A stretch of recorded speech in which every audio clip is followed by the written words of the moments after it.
안녕하세요. 저는 평범한 40대 가장입니다. 제법 규모 있는 무역 상사에서 일하고 있어요.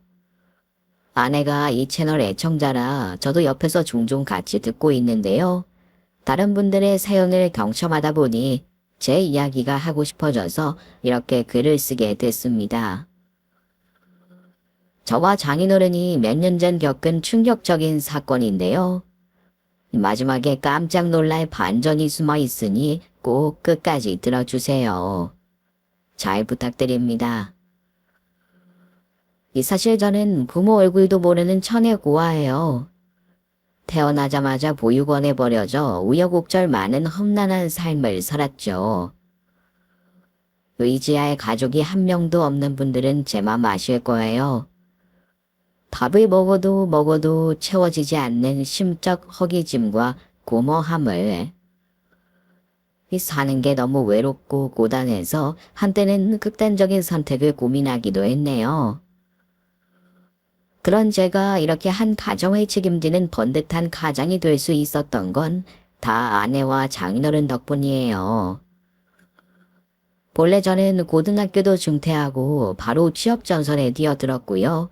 대기업은커녕 작은 중소기업에도 명함을 내밀 수 없는 처지라 주로 막노동을 했어요. 찻집 서빙, 건설 현장 자재 나르기, 도배 보조 등 돈이 되는 거라면 뭐든 다 했죠. 아마 제가 28쯤 됐을 때였을 거예요. 이 팍팍한 현실이 계속되던 어느 날 거리에서 우연히 아내를 만났죠. 당시 아내는 갓 20살 이른 풋풋한 대학생이었어요. 제가 일하던 건설 현장 옆으로 난 골목길을 친구와 지나가고 있었는데요. 어찌나 예쁘던지 본 순간 눈을 뗄 수가 없더군요. 뽀얀 살결과 검고 긴 생머리, 사슴처럼 커다랗고 청초한 눈망울. 그녀가 친구와 대화를 나누다 웃음을 터뜨린 순간 갑자기 심장이 미친 듯이 뛰기 시작했어요. 그 나이까지 여자 손 한 번 잡아본 적 없던 저는 몸이 왜 이러지? 감기라도 걸렸나 했네요. 첫눈에 반했으면서도 그걸 몰랐던 거예요. 그 뒤로도 그녀는 매일 비슷한 시간대에 제가 일하는 건설 현장 옆을 지나갔어요. 나중에 알고 보니 다니던 학교가 그 근처에 있더군요. 언젠가부터 저는 일을 하다가도 그녀가 올 시간만 되면 담배 한 대 태우고 오겠다는 핑계를 대고 바로 골목길 쪽으로 뛰쳐나갔어요. 그리고 그녀가 언제 지나갈까 주변을 서성거렸죠. 그게 몇 번 반복되고 나니 건설 현장 아저씨들도 제 마음을 눈치챘고요. 곧 국수 먹는 거냐면서 짓궂은 농을 던지기도 하셨네요. 그제야 뒤늦게 저도 그녀한테 반했다는 걸 알게 됐죠. 그렇다고 해서 그녀에게 다가가 말을 건다든가 제 마음을 고백하는 일은 꿈도 꿀 수 없었어요. 그녀는 한눈에 보기에도 사랑받고 곱게 자란 티가 팍팍 났거든요. 저같이 부모 얼굴도 모르는 막노동꾼이 감히 넘볼 수 있는 상대가 아니었죠. 그런데 영화 속 주인공들처럼 그녀와 생각지도 못한 일로 엮이게 됐는데요. 그날도 어김없이 그녀는 홀로 제가 일하는 공사 현장을 지나가고 있었고요. 저는 담배를 피우는 척하면서 그녀를 곁눈질로 훔쳐보고 있었어요. 그런데 갑자기 어디선가 위험해! 하는 고함 소리가 들리는 게 아니겠어요. 소리가 난 쪽을 향해 돌아보니 건물 지붕 위에 있던 쇠파이프를 묶은 끈이 끊어지면서 쇠파이프가 그녀를 향해 떨어지고 있었어요. 앞뒤 가릴 것도 없이 저는 그녀를 향해 뛰어들었고요. 비명을 지르며 바닥으로 쓰러진 그녀의 위로 제 몸을 덮었습니다. 이었고 퍽 하는 타격음과 함께 어깨와 등 부위에서 끔찍한 통증이 느껴졌어요. 맞아요. 제가 그녀 대신 쇠파이프를 맞은 거예요. 놀란 현장 아저씨들이 황급히 제게 달려왔어요. 그녀도 혼비백산에선 어쩔 줄 몰라 하며 저를 바라보더군요. 저기 괜찮아요? 많이 다친 거예요? 그녀가 저를 향해 떨리는 목소리로 물었어요. 너무 아픈데 바보같이 그 와중에도 가까이서 보니까 더 예쁘네. 따위의 생각만 들더군요. 그리고 그대로 까무룩 의식을 잃었던 것 같아요. 다시 눈을 떴을 땐 병원이었어요. 제 옆에는 늘 먼 발치에서 바라만 보던 그녀가 앉아 있었죠. 제가 일어난 걸 보자마자 그녀가 달려가 간호사를 불러왔어요. 간호사가 진통제를 넣어주면서 제 상태에 대해 설명해 줬는데요. 어깨뼈에 금이 갔지만 다행히 생명엔 지장이 없다고 하더군요. 간호사가 가고 나자 그녀가 제게 꾸벅 고개를 숙였어요. 정말 뭐라고 감사의 말씀을 드려야 할지. 덕분에 살았어요. 정말 감사합니다. 아니에요. 저희 현장에서 발생한 사고로 다치실 뻔했잖아요. 당연한 일을 한 것뿐입니다. 네, 그렇다고 그렇게 몸을 날리기 쉽지 않죠. 정말 너무 대단하세요. 거듭 괜찮다고 했지만 그녀는 병원비를 본인이 다 지불한 건 물론이고요. 제가 태어날 때까지 매일매일 병문안에 와줬어요. 그 시간 동안 그녀와 저는 이런저런 대화를 많이 나누게 됐고요. 서로를 알게 되면서 점점 더 가까워졌죠. 그녀는 알면 알수록 매력이 넘치는 사람이었어요. 결국 태어나는 날 저는 넘칠 만큼 커져버린 제 감정을 주체하지 못하고 그녀에게 용기를 내 고백했습니다. 대짜 맞을 걸 각오하고 한 고백이었는데요. 웬걸 그녀는 수줍은 표정으로 고개를 끄덕이더군요. 제가 자기를 구해준 바로 그 순간 첫눈에 반했다고 하대요. 그렇게 운명처럼 연인이 된 저희는 2년이라는 시간 동안 열렬하게 사귀었고요. 결국 결혼까지 결심하게 됐어요. 처음 그녀의 집에 인사드리러 간 날 얼마나 떨렸는지 몰라요. 그녀는 중학생 때 어머니를 병으로 여의고 아버지와 단둘이 살고 있었는데요. 아버지는 일전에도 한번 뵌 적이 있었어요. 제가 그녀를 구하고 병원에 입원해 있었을 때 직접 과일 바구니를 들고 와선 딸을 구해줘 고맙다고 머리를 숙이셨죠. 작은 제조회사를 운영 중이라고 하셨는데요. 한 업체를 이끄는 대표라서일까요? 저 같은 고아놈에게 거듭 고개를 숙이는 그분이 참된 어른같이 느껴졌네요. 지금까지 만났던 그 어떤 사람보다 크게 느껴졌죠. 그때 그분은 저를 마음에 들어하는 눈치였어요. 제가 공사판에서 일하고 있다는 것도 안 좋게 보긴커녕 오히려 칭찬하시더군요. 젊은 사람이 어려운 환경 속에서도 꿋꿋하게 열심히 산다고요. 하지만 딸을 구한 은인으로 만나는 거랑 딸을 달라고 하는 예비 사이로서 만나는 건 참 다른 거잖아요. 혹시라도 여자친구의 아버님이 저를 싫어하면 어쩌나 걱정이 많이 됐네요. 외적인 조건만 놓고 봤을 때 저는 직업도 변변찮은 고아였고요. 여자친구에 비해 외모도 떨어지고 나이도 너무 많았으니까요. 여자친구는 이미 다 말씀드렸다고 전부 괜찮다 하셨으니 걱정하지 말라며 저를 다독였지만 여전히 자신감이 바닥을 기는 건 마찬가지였어요. 인사를 데리러 가는 날 당일엔 너무 떨려서 처음으로 약국에서 청심환까지 사 먹었네요. 여자친구의 아버지는 저를 보자마자 인자한 미소를 지으셨어요.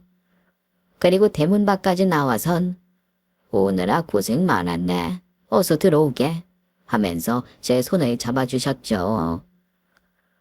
식탁 위엔 일하는 아주머니가 차린 진수성찬이 펼쳐져 있었어요.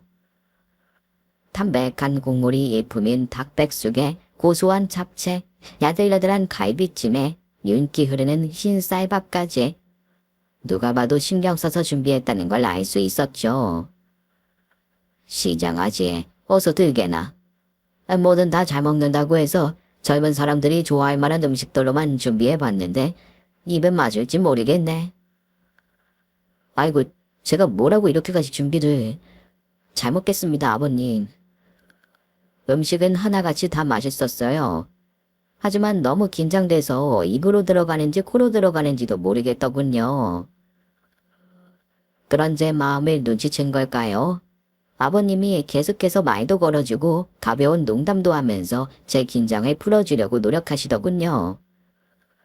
나중엔 저도 좀 더 편한 마음으로 아버님과 대화를 나눌 수 있었네요.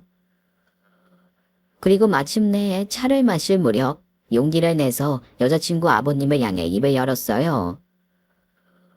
아버님, 제가 승희에 비해서 많이 부족한 놈인 거 알고 있습니다. 무엇보다 부모 얼굴도 모르는 고아라는 게 제일 권리시겠죠. 하지만 제가 부모의 사랑을 받지 못했기 때문에, 가족이 없었기 때문에 그만큼 더 제 아내와 자식들에게 잘할 수 있습니다. 저는 절대로 저희 부모 같은 사람은 되지 않을 거예요. 꼭 승리를 행복하게 해줄 겁니다. 그러니 부디 저를 한 번만 믿어주시면 안 될까요? 여자친구 아버님은 한동안 말이 없었어요. 그 침묵에 숨이 막혀 침만 꼴딱꼴딱 삼키고 있는데 갑자기 아버님이 입을 여시더군요.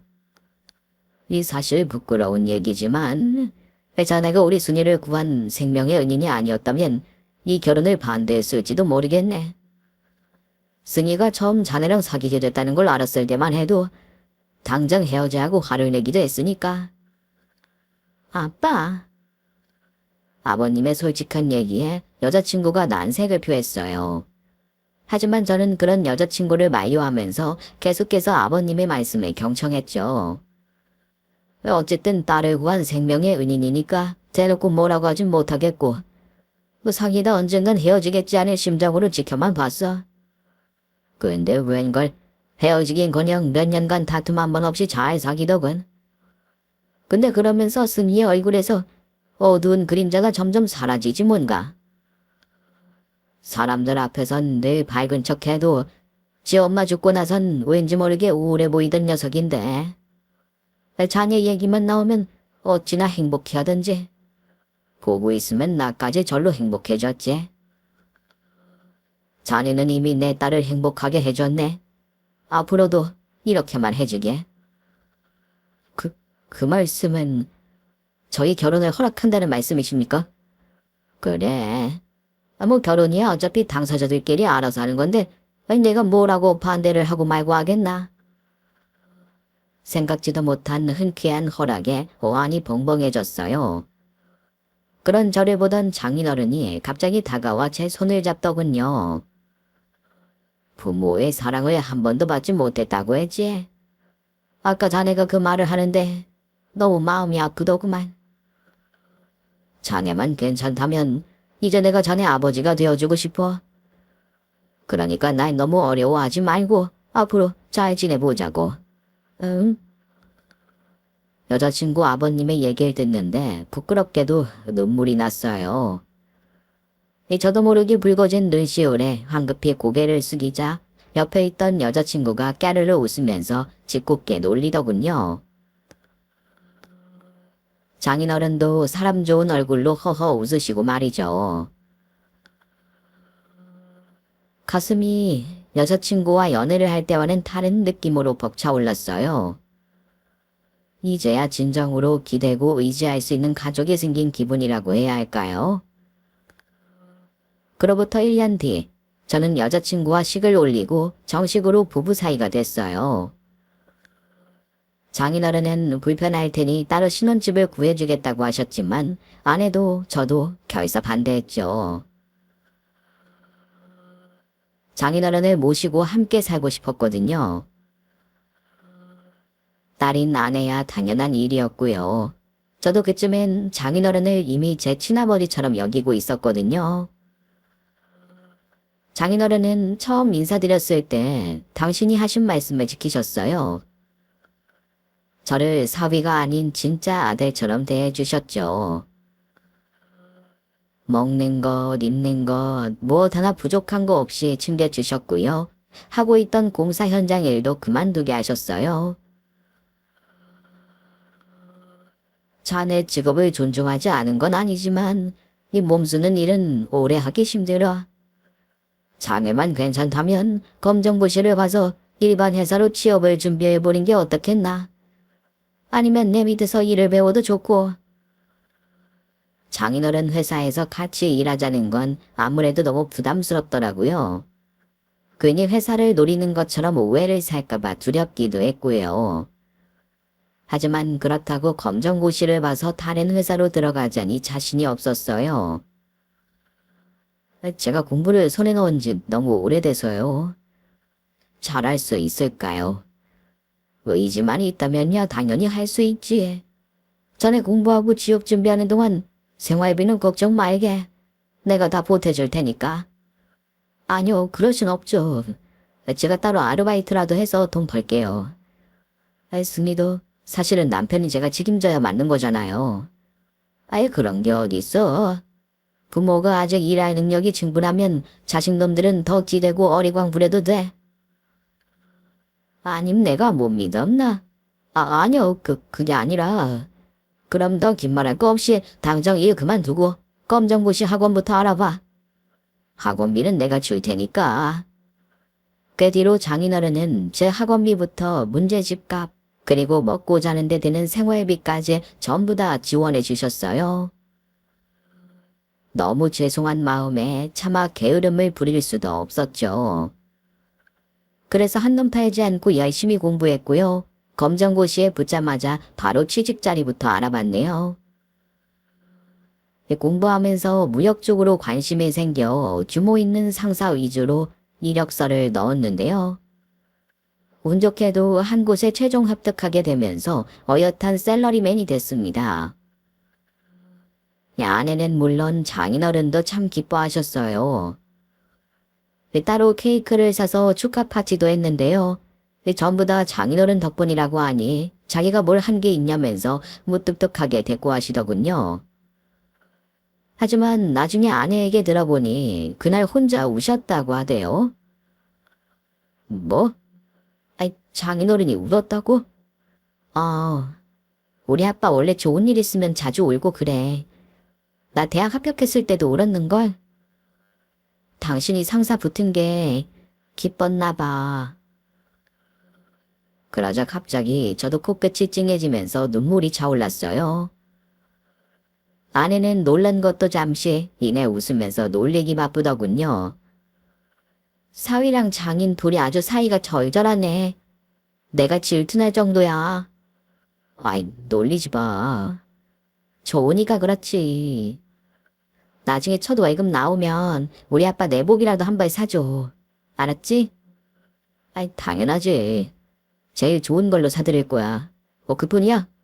그동안 입은 은혜 다 갚으려면 월급을 통째로 드려도 모자라. 저를 믿고 지지해준 장인어른의 은혜에 어떻게든 보답하고 싶었어요. 그래서 회사에 들어가서 정말 열심히 일했네요. 고졸이라고 은연중에 무시하는 동기도 있었고 일은 알려지지 않으면서 성과만 가로채는 나쁜 선배도 있었지만 꿋꿋하게 이겨냈어요. 어마어마한 업무량에 그만두고 싶을 때도 있었지만 장인어른을 실망시키고 싶지 않다는 일념 하나로 버텼던 것 같아요. 그 덕분일까요?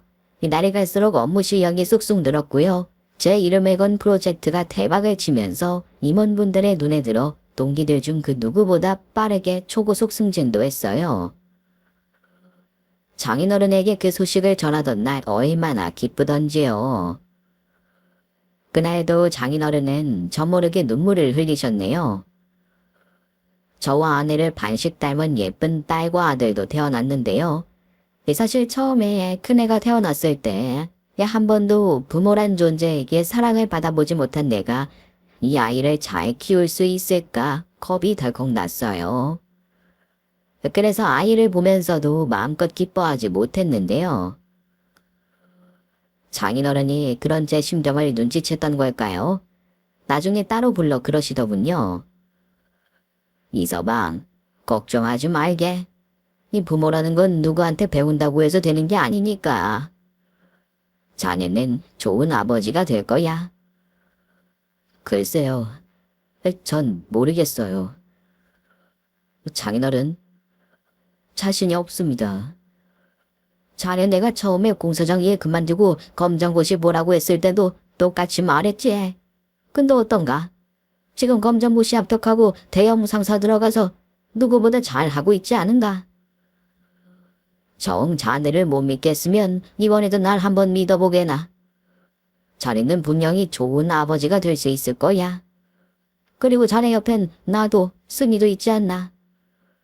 혼자가 아니야. 두려워할 거 하나도 없네. 그 순간 저는 깨달았어요. 부모의 사랑을 한 번도 받아본 적이 없다고 엄살을 부렸지만 사실 장인어른에게 그 누구보다 큰 부성애를 받고 있었다는 걸요. 그 사실을 깨닫자마자 이상하게 안심이 되더군요. 이미 장인어른은 제게 친부 그 이상의 존재가 됐던 거예요. 덕분에 저는 용기를 내서 아이들을 받아들일 수 있었고요. 평일엔 열심히 일하고 남의 시간은 아이들과 함께 시간을 보내면서 나름 좋은 아버지가 될 수 있었던 것 같습니다.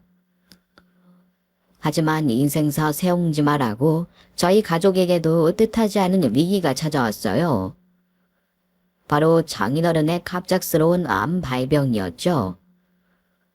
언젠가부터 장인어른이 숨쉬는 게 답답하고 가슴이 아프다고 해서 병원에 모시고 갔는데요. 웬걸 폐암이라고 하더군요. 생전 담배 한 대 태우지 않던 장인어른인데 폐암이라니 얼마나 당황스러웠나 몰라요. 혹시 흡연자인 제 영양 때문인가 싶어서 그날부로 바로 담배도 끊어버렸네요.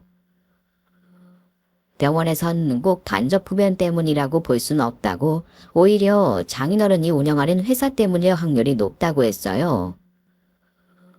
이 제조 현장에서 기계를 돌리면서 나오는 악성 물질이 영향을 줬을 거라고 하더군요.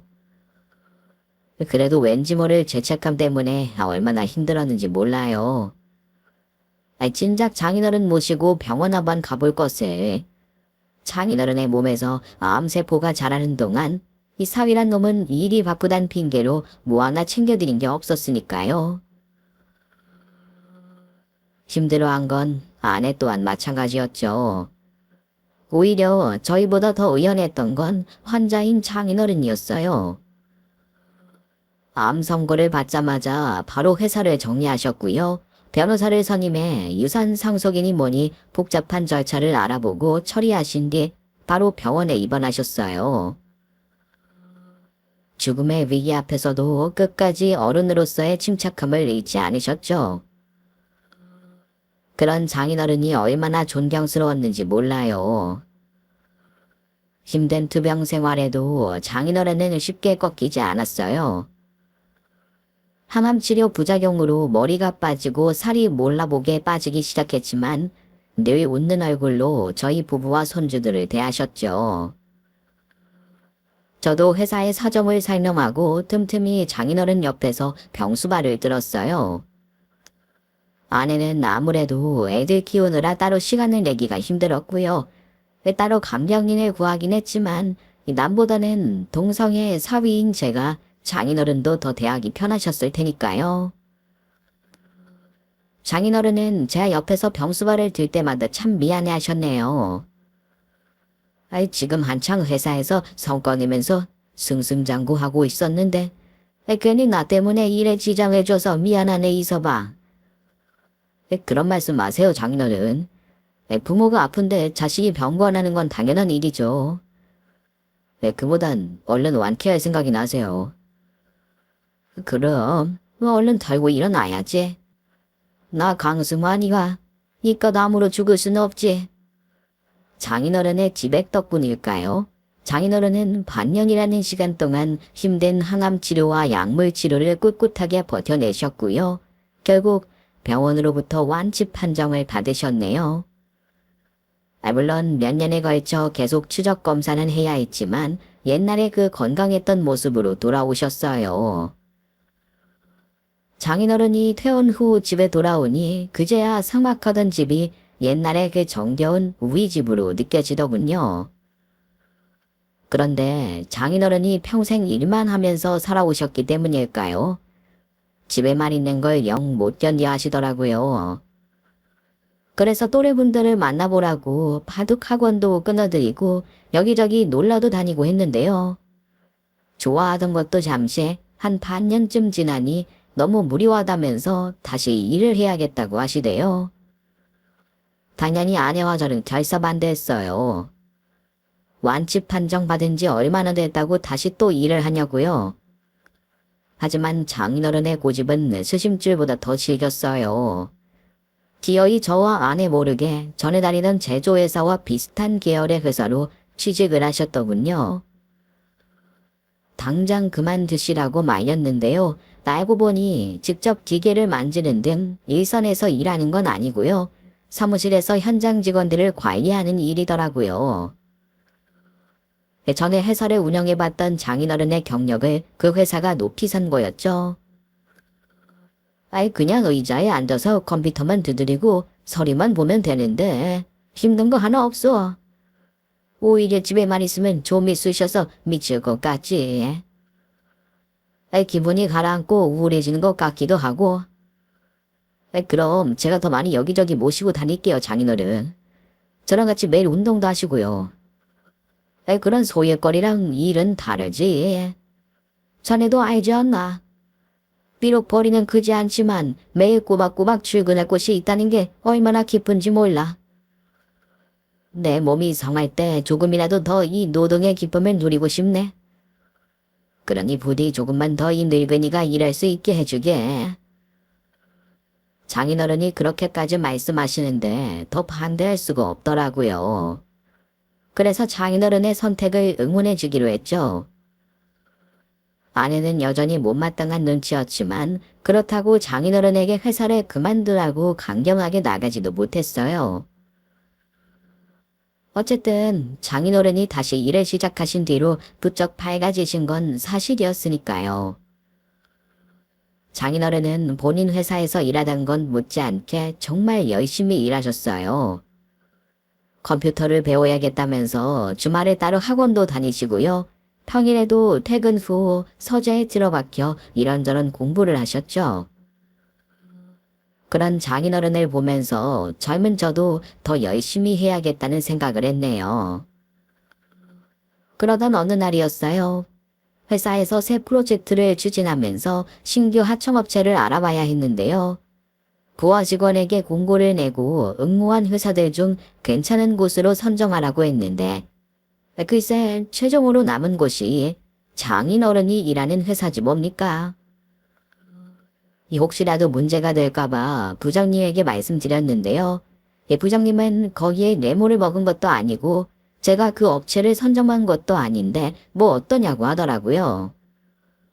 오히려 그 일로 이 업체를 선정하지 않으면 그게 역차별인 것 같다면서요. 확실히 그 업체가 제안한 조건이며 제품의 질이 제일 좋긴 했거든요. 결국 최종적으로 그 회사와 계약을 진행하게 됐는데요. 일부러 장인어른에게는 얘기하지 않았어요. 이 사위가 다니는 회사가 거래처가 됐다는 걸 알면 괜히 부담스러워 하실까봐 말이죠. 그래서 계약도 일부러 저희 회사 쪽으로 그 하청업체 사장을 불러서 했어요. 나이 지긋한 어르신일 줄 알았는데 웬걸 저보다 한참 어린 젊은 놈이더군요. 최근에 아버지 회사를 물려받았다고 하대요. 이 저희가 갑이라서일까요? 계속 굽신대면서 아부하는 게 사회생활 잘하겠다 싶더라고요.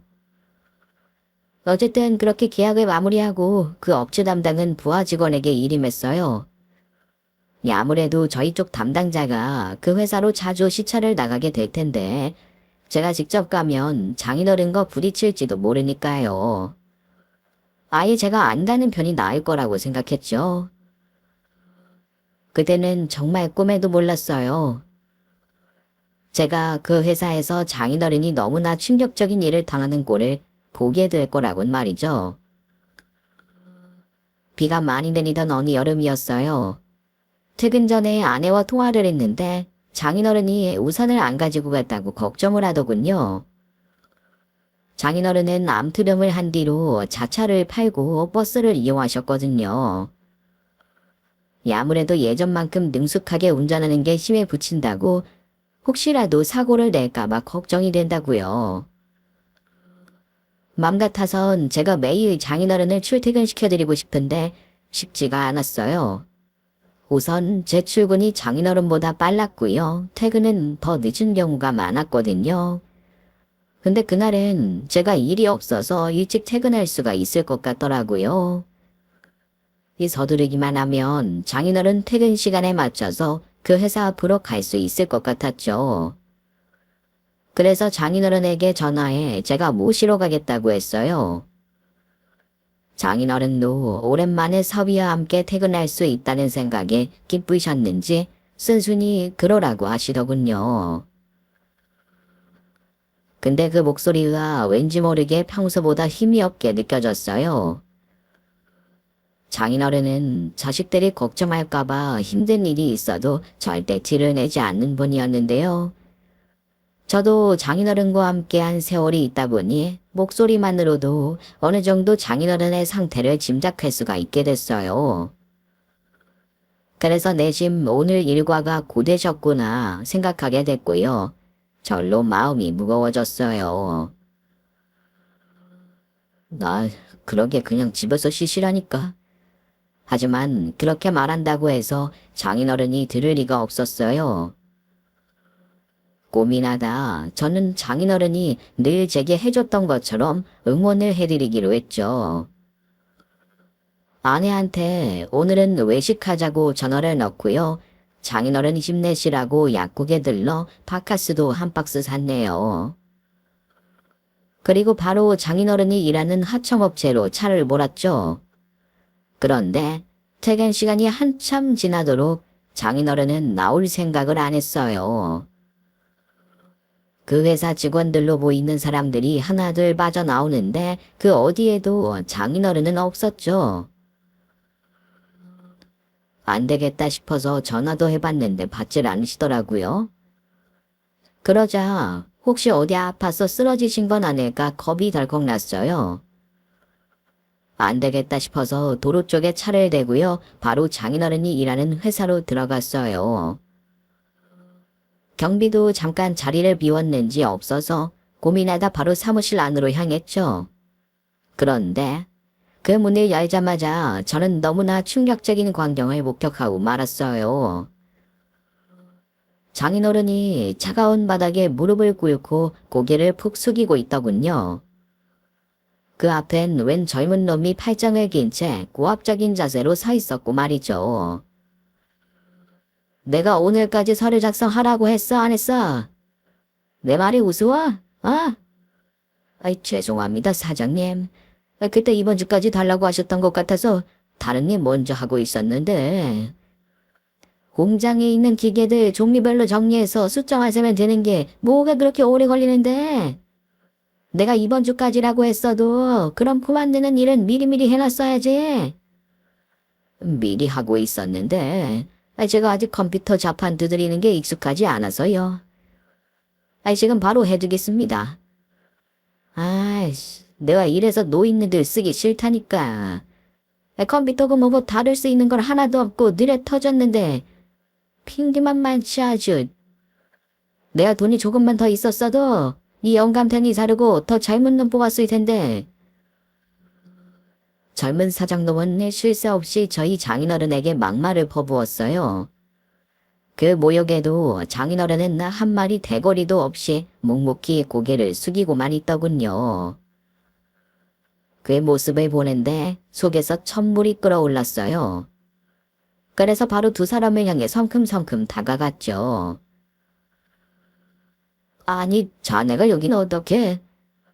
저를 발견한 장인어른의 두 눈이 커다래진 것도 잠시 이내 경악해 입을 떡 벌리시더군요. 그래도 그럴게 제가 바카스 병을 열어서 그 사장놈 얼굴에 뿌려버렸거든요. 뭐야 이제 어떤 미친 새끼가. 갑작스러운 바카스 세례에 놀란 사장놈은 욕심거리를 뱉은 것도 잠시 이내 그 미친 새끼가 저라는 걸 알자 탕옥감으로 얼굴이 하얗게 질리더군요.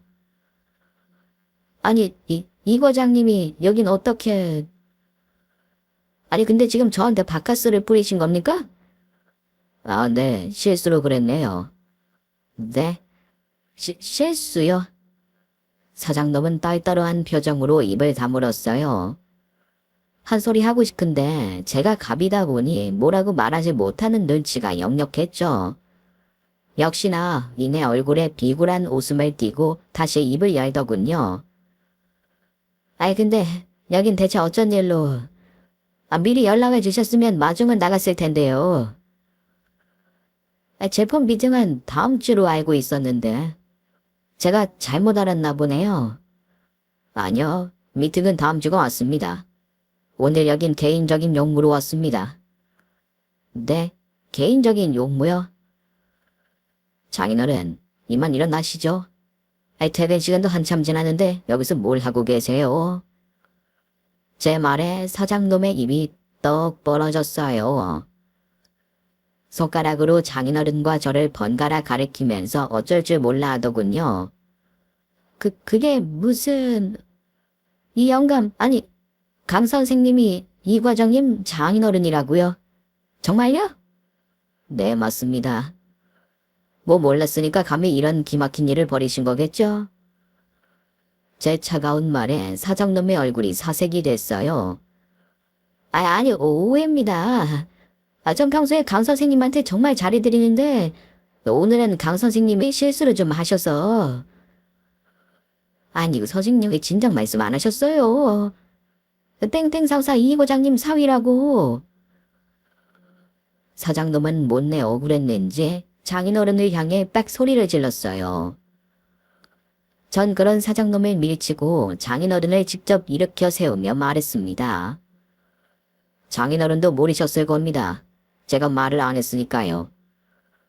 장인어른이나 홍 사장님이 알면 부담스러워할까봐 그랬던 건데 아무래도 말을 하는 게 맞았던 것 같네요. 그쪽이 이렇게 쓰레기 같은 인간인 줄 알았더라면 말이죠. 쓰레기라뇨? 그럼 아닙니까? 70에 가까운 노인네를 이렇게 차가운 바닥에 무릎 꿇리고 온갖 모욕을 퍼붓는 게. 이것도 직장 내 폭력이라는 거 아시죠? 경찰에 신고할 테니 그렇게 하세요. 거래가 끊길 것도 각오하시고요. 과장님, 왜 그러세요 정말? 이 계약 엎어지면 저희 회사 문 닫아야 합니다. 저는 물론이고 직원들 밥줄 다 끊긴다고요. 제발 한 번만 봐주십시오. 예?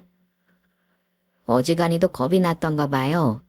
젊은 사장님은 급기야 제 앞에 무릎을 꿇고 두 손을 모아 싹싹 빌기 시작했어요. 마음이 풀리긴커녕 그 전형적인 강약약강 모습에 더욱더 화가 나더군요. 사과할 대상이 틀린 거 아닌가? 지금 당신이 나한테 잘못했다고 빌 때야? 아닙니다. 강 선생님, 아니, 어르신, 제가 잘못했습니다. 그동안 쓸데없는 걸로 트집 잡아서 괴롭히고 막말한 거 정말 너무너무 죄송합니다. 죽을 죄로 지었습니다. 사장은 전데 직원들이 다 선생님만 믿고 따르는 것 같아서 열받아서 그랬어요.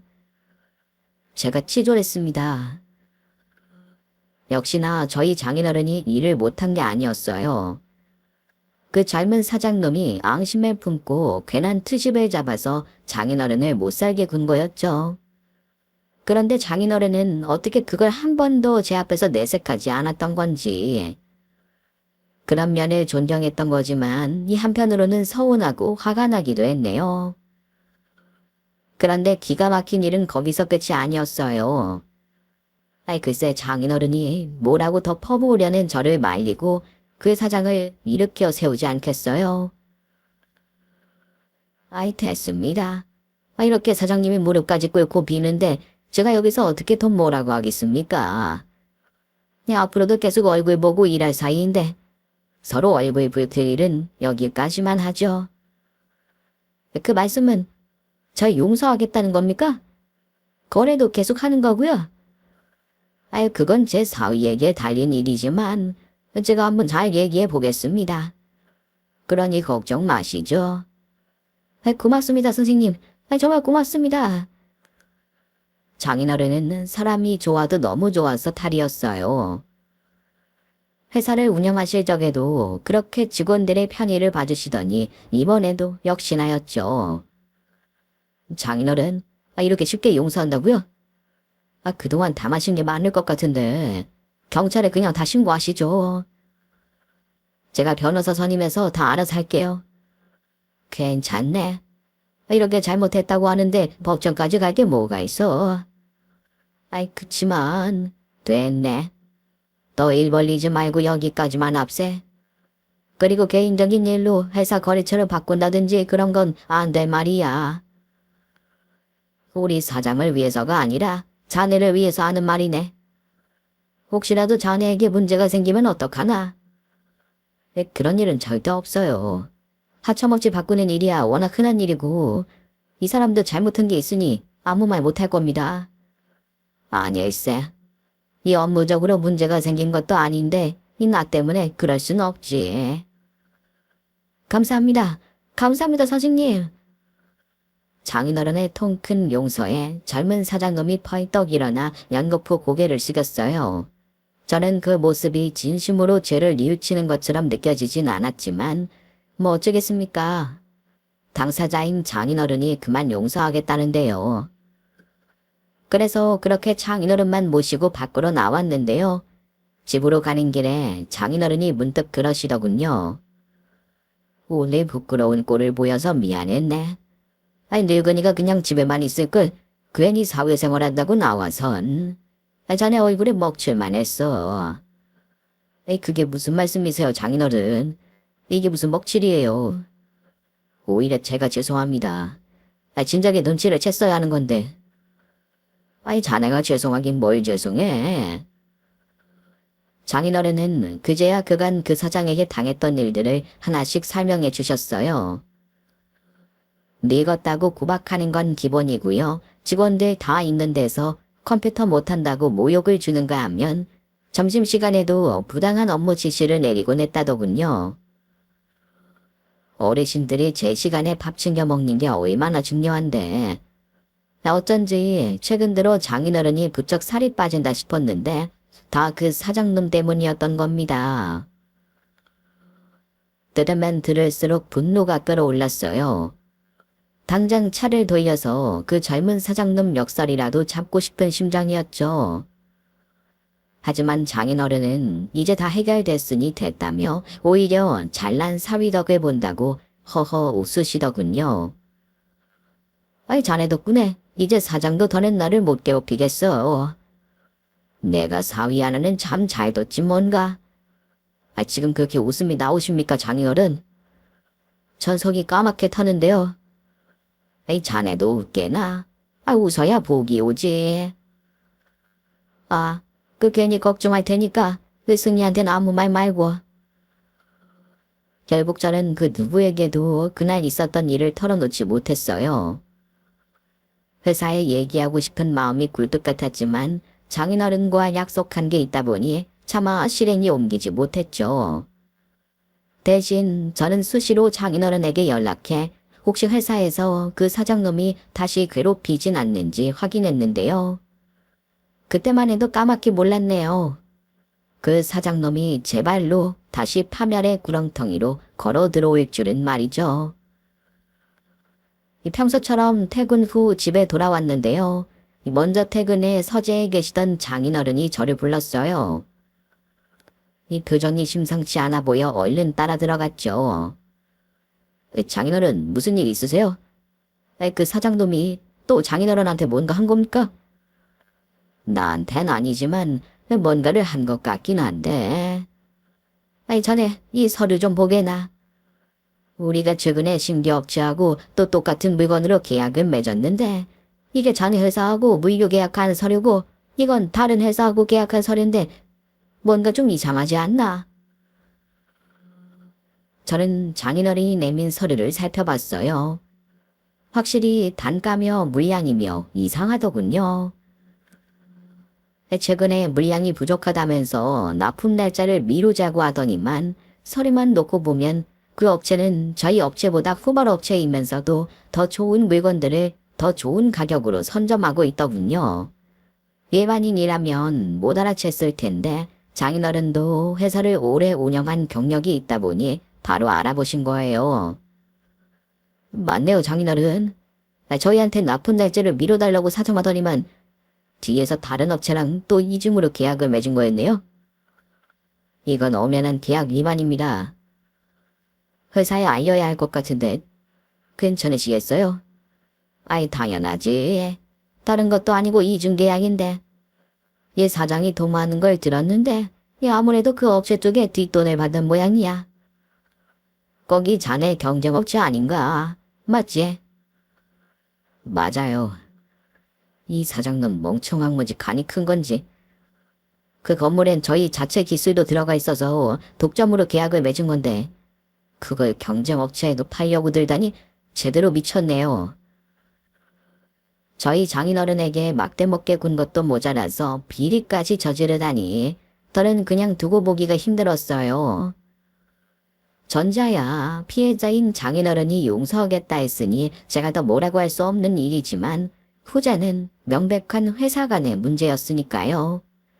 다음날 저는 장인어른이 준 자료를 들고 가 바로 회사에 알렸어요. 당연히 회사는 난리가 났고요. 담당 부하 직원 그리고 회사 법무팀과 함께 하청업체로 쳐들어갔죠. 아니 박 대리님, 그리고 이 과장님까지 여긴 어쩐 일이십니까? 연락도 없이? 뒤에 다른 직원분들도 같이 오셨네요. 법무팀 직원들입니다. 네? 법무팀이 왜 저희 회사까지... 모르는 척 마시죠. 우리한테 납품하기로 한 물건 땡땡 상사한테 웃돈 받고 팔아넘기려고 한 거 모를 줄 압니까? 제 고함에 젊은 사장놈은 당황한 것도 잠시 이내 시치미를 뚝댔어요. 그게 무슨 말씀이십니까? 전 그런 적 없는데. 혹시 전에 그 일로 악감정을 품고 저를 모함하시는 거라면 저도 가만히 있지 않겠습니다. 뭐? 모함? 지금 모함이라고 했습니까? 네. 증거도 없이 갑자기 사람들 우르르 데리고 와서 이러시는 게 모함이 아니면 뭡니까? 뭐 협박? 그 뻔뻔함에 정말 치가 떨리더군요.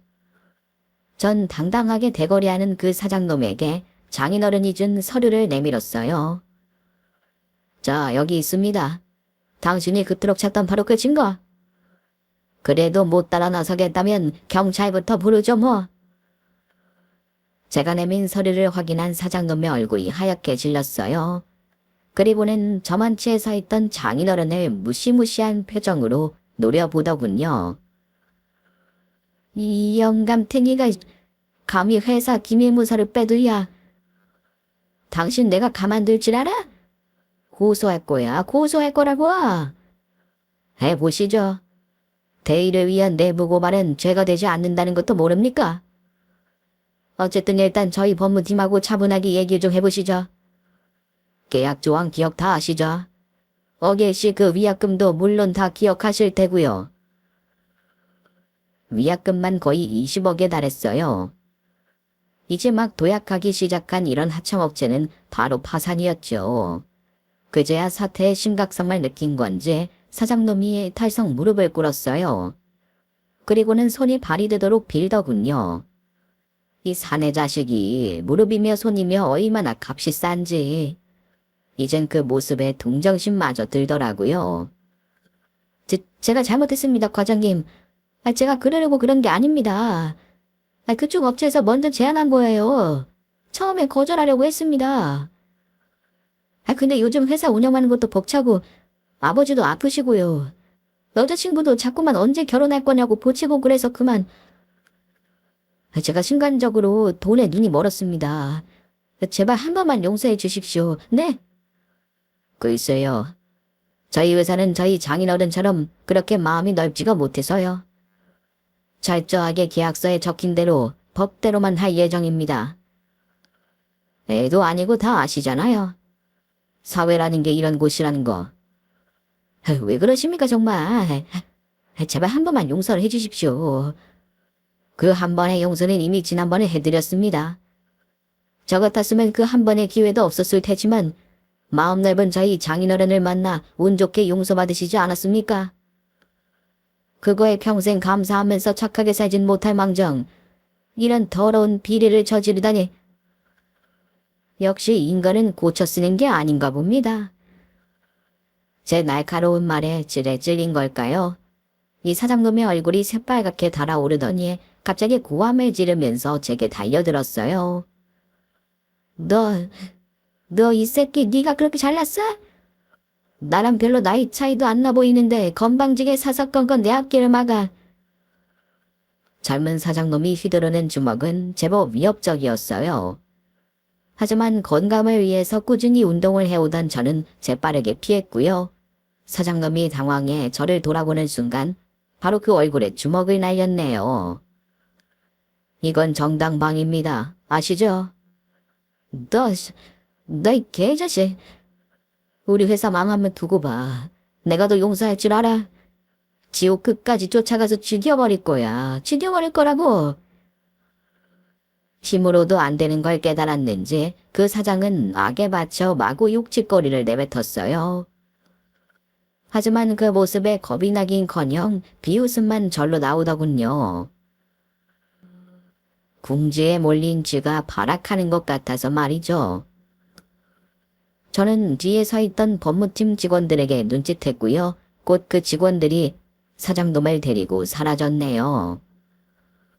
사무실에 앉혀놓고 계약서 조항을 하나하나 살펴보면서 위반 사항에 대한 잘잘못을 꼼꼼하게 따질 예정이겠죠. 그 사장놈의 비리를 처리하는 데만 거진 3개월이 걸렸어요. 증거는 명확했지만 원래 회사 일이라는 게 이런저런 절차가 많기도 하고요. 또 경쟁업체 문제까지 걸려 있어서 좀 더 시간이 걸렸네요. 예상했던 대로 그 사장놈에겐 수십억의 위약금이 징수됐고요. 따로 민사와 형사까지 걸 수 있는 건 죄다 걸어서 탈탈탈 털어졌네요. 나중엔 그 사장놈 부모라는 인간들까지 저희 회사로 찾아와서 무릎을 꿇었지 뭡니까? 그 모습에 안타깝기도 했지만 뭐 자식 잘못 키운 죗값을 치른 거죠. 어쨌든 그 사장놈이 운영하던 회사는 결국 폐업 신고를 했고요. 장인어른도 그 회사 직원들도 순식간에 실직자가 되고 말았습니다. 장인어른은 정의구현을 하긴 했지만 다른 죄 없는 직원들까지 피해를 보게 한 게 아무래도 미안했던가 봐요. 결국 특단의 조치를 취하셨는데요. 그게 뭐냐고요? 바로 본인이 새 회사를 차려서 그 회사 직원들을 다 데려온 거였어요. 정말 이 장인어른의 경력과 재력이 없다면 불가능한 일 아닌가요? 애초에 그 회사 직원들도 젊은 사장놈보다 장인어른을 더 잘 따랐기에 다들 순순히 이직했고요. 지금도 장인어른의 밑에서 으쌰으쌰하면서 열심히 일하고 있습니다. 반면 그 사장놈은 아직도 재기하지 못하고 밑바닥 인생을 살고 있는데요. 우연히 겹지인을 통해 최근 소식을 전해 들었는데 결혼을 약속했던 여자친구에게도 버림받고요. 알코올 중독자가 돼서 방에만 틀어박혀 있다고 하더군요. 그 부모도 뒤치다꺼리하는 것에 질려서 도망가 버리고 혼자 살고 있다고 해요. 그나마 친동생이 유일하게 계속 뒤를 봐주고 있던 모양인데요. 최근에 술 때문에 간경화가 와서 동생이 간 이식까지 해준 모양이에요. 근데 이놈은 또 정신을 못 차리고 술을 퍼먹어서 간을 망가뜨리는 중이라 조만간에 그 동생에게 마저 버림받지 않을까 싶습니다. 아무리 가족이라고 해도 돌아오지 않는 일방적인 희생은 지치는 법이니까요. 처음 이 소식을 알게 됐을 땐 젊은 놈이 괜히 저 때문에 그런 꼴이 된 것 같아서 죄책감이 들기도 했는데요. 뭐 다 자업자득이라고 생각하고 더는 신경 쓰지 않으려고 합니다. 애초에 장인어른이 넓은 아량으로 한번 용서해 줬을 때 정신을 차렸더라면 이런 일도 없었을 테니까요. 현재 저는 아내와 아이들 그리고 장인어른을 모시고 잘 살고 있습니다. 장인어른은 여전히 저보다 더 활발하게 열심히 일하고 계세요. 글쎄 일이 한창 몰릴 땐 저보다 더 일찍 출근해서 저보다 더 늦게 퇴근하신다니까요. 건강이 염려돼 이제 그만 은퇴하라고 몇 번을 권해봐도 당신 두 다리가 멀쩡히 움직일 때까진 계속 일하고 싶다고 하시네요. 그런 장인어른의 뜻을 존중해서 더는 말리지 않고요. 대신 매년 건강검진 꼬박꼬박 해드리고 있습니다. 다행히 암은 재발할 기미가 보이지 않고요. 다른 곳도 어디 한 군데 크게 아픈 곳 없이 정정하세요. 우리 장인어른이 오래오래 사셔서 저희 아이들이 시집장가 가서 손주 낳는 것까지 보셨으면 하는 마음입니다. 긴 얘기 들어주셔서 고맙습니다. 모두 건강하세요.